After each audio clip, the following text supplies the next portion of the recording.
Right, vazukuru vasekuru Saint, mufaro wangu kugamuchira pazuva ranhasi.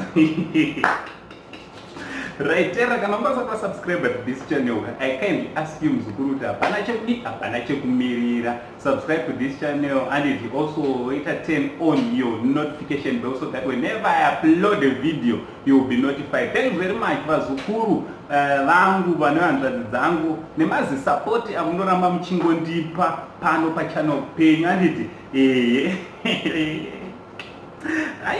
ndotozva tomwe munhu ari kunakirwa izvozvo ndo tatochinja malooks over zulu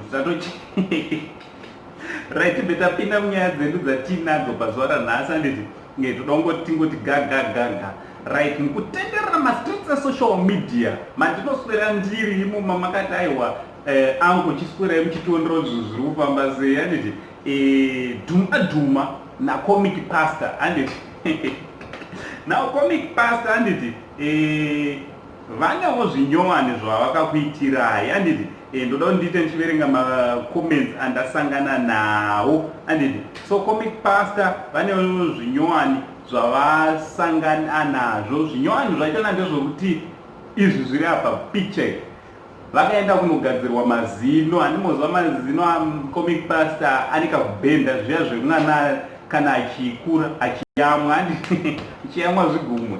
So comic pastor dzoradza dzaiyamwa zvigumwe, so mazino akazosvika paakabhenda.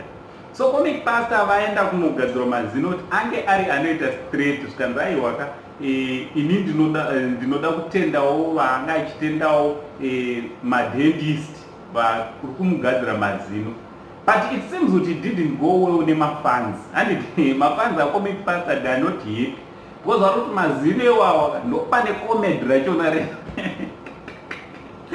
hey anditi ari pamazino epapapa ndopane comedy racho rese, right? Maybe likes of ana maraba ana babatinsi kutoshayiwa kwamazino ikokuya uku ndo kunetori necomedy rachona. So mafans ari kufara nezvikuda kuita comic pastor kuti akuda kuti anakirire anditi izvo zvaritori izvozvo ndozvitori normal, ndozvitori right, ndozvinotofolowewa nemafans ake. So what do you think nezviri kuitwa nacomic pastor zvaadecide kuti aiwa inini ndakuda kuti ndigadzise mazino aitisa anoita straight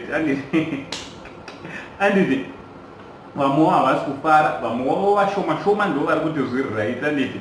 So ngatinyorera nekumacomments kuti what do you think also naanko venyu what do you think nezvinyowani zviri pana anko venyu? Zvinyowani chinyuheka zvinobuda here kana kuti tidzokere kwabhabha kunoti ndipe bvudzi rame naanko sensitive chiti much love.